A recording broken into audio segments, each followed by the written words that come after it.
ہمیں یہ سیکھنا چاہیے کہ جب کسی حاسد سے سامنا ہو خود سے کیسے ڈیل کرنا چاہیے۔ سب سے پہلے تو ہمیں یہ سمجھنا چاہیے کہ حسد ہے کیا۔ اشفاق احمد صاحب فرماتے ہیں کہ حسد مطلب خدا کی تقسیم پر شک کرنا۔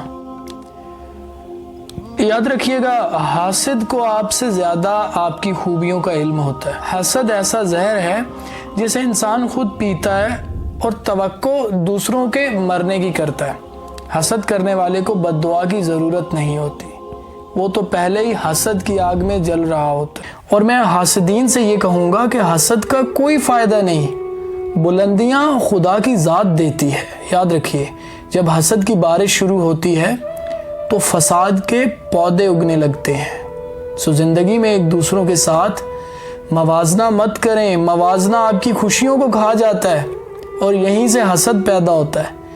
آسمان پر پہلا گناہ بھی کمپیئر کرنے سے ہی تو ہوا تھا، جو ابلیس نے حضرت آدم علیہ السلام سے کمپیئر کیا تھا خود کو۔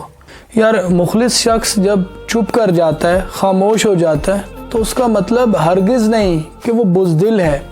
اس کی خاموشی اس بات کی دلیل ہے کہ وہ نہیں چاہتا کہ وہ اپنوں کو انہی کے لہجے میں جواب دے کر خاموش کروائے۔ کبھی کبھی ہم اپنی سسکیوں کو، اپنے درد کو خود اپنے لیے منتخب کر لیتے ہیں، اور پھر ہمارا انتخاب ہمیں چیخ چیخ کر رونے پر مجبور کر دیتا ہے۔